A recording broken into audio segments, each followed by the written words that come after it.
ঘুষখোর সাবধান, ঘুষখোর ধরো আর জেল ভরো, এই হচ্ছে বিজেপির পলিসি, বিজেপি সরকারের পলিসি। আরও একজন ঘুষ নিতে গিয়ে ধরা পড়লেন। দুর্নীতি দমন শাখারাতে এবার গ্রেফতার কনস্টেবল। এসিবি জালে নাজিরগঞ্জ ফাঁড়ির কনস্টেবল।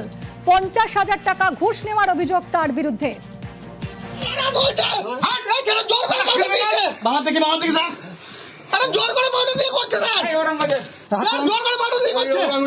দেখুন দেখুন লাল রং হয়ে গেছে।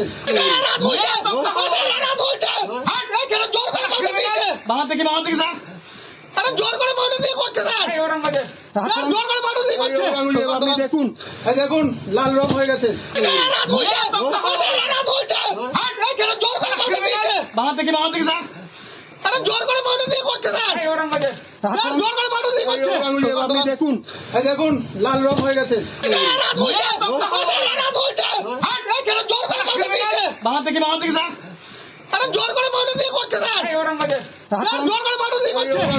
দেখুন দেখুন লাল রং হয়ে গেছে।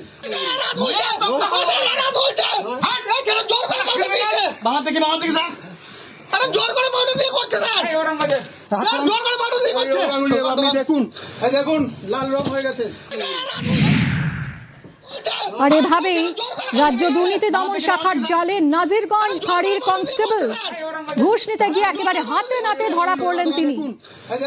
এর আগে আমরা দেখেছিলাম ব্যাটরা থানার এসআই, তিনি 15,000 টাকা ঘুষ নিতে গিয়ে এসিবির জালে ধরা পড়েছিলেন। আজ আরো একজন। কথা বলবো দেবাশিস আমাদের প্রতিনিধির সঙ্গে। দেবাশিস, এক্ষেত্রেও আমরা এর আগেও যেরকম দেখেছি, এর আগে একজন ইঞ্জিনিয়ার ধরা পড়েছেন ঘুষ নিতে গিয়ে, সাব ইন্সপেক্টর ব্যাটরা থানার তিনি ধরা পড়েছেন ঘুষ নিতে গিয়ে। আর এবার এক্ষেত্রে ঠিক কি হয়েছিল? সেই রঙিন জল কেমিক্যাল লাগানো নোট সেটাই গুনতে গিয়ে এভাবে ধরা পড়লেন তিনি। দেখো, একেবারে বেপরোয়া পুলিশ। গতকালের ঘটনা, তাদেরই সহকর্মী একজন হাওড়া সিটি পুলিশের এসআই সুব্রত সরকার, তিনি হাতে নাতে ধরা পড়লেন। তারপরেও তার কোন রকম 24 ঘন্টা কাটতে না কাটতেও একজন কনস্টেবল, তিনি কিনা কোনো ভয় পেলেন না। তারপরেও তিনি এক ব্যবসায়ী, এখনো পর্যন্ত যেটা জানা যাচ্ছে, এক ব্যবসায়ী থেকে 50,000 টাকা তিনি কিন্তু দাবি করেছিলেন। এবং সেই টাকা যখন নিতে যায়, শুধু একবার দুবার নয়, এর আগেও নাকি একাধিকবার এই কনস্টেবল বিভিন্ন লোকের কাছ থেকে ঘুষ নিয়েছে এবং বিভিন্ন কাজ করানো, সব রকম সাহায্য করা, পুলিশ থেকে সাহায্য করা হবে, দুষ্কৃতি করবে কাজকর্মে যেগুলো যুক্ত দেওয়া, তাদের থেকে পর্যন্ত টাকা নেওয়ার অভিযোগ কিন্তু এই শুভময় মণ্ডলের বিরুদ্ধে রয়েছে। এমনকি এই অভিযোগ পাওয়ার পরে কিন্তু এসিবি অবশ্যই ওর থেকে ছিল, আজকে সেই টাকা দেওয়ার যখন কথা ছিল, সেই টাকাতে কেমিক্যাল মেশানো হয় এবং তার কথা মতন, অর্থাৎ কনস্টেবলের কথা মতন তাকে সেই টাকা যখন দেওয়া হয়, তারপরেই এসিবির আধিকারিক তদন্তকারীরা তারা গিয়ে কিন্তু তাকে মানে বলা যেতে পারে হাতে নাতে ধরে ফেলে।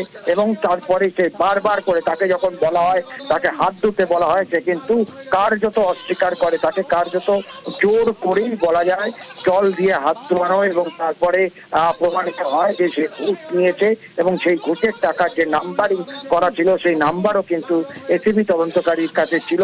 সেগুলো মিলিয়ে দেখা হয়েছে, সেগুলোকেও কিন্তু একেবারে মিলে গেছে। আমরা দেখেছি হেল্পলাইন নম্বর চালু করা হয়েছে যাতে তোলাবাজি বন্ধ করা যায়, এবং এর আগে এই হেল্পলাইন নম্বরে ফোন করে আমরা দেখলাম যে ইঞ্জিনিয়ার এবং ব্যাটরা থানার এসআই তিনি ধরা পড়েছিলেন। এক্ষেত্রেও কি হেল্পলাইন নম্বরের ব্যবহার করা হয়েছিল? কারা এসেছিল ঘুষ দিতে?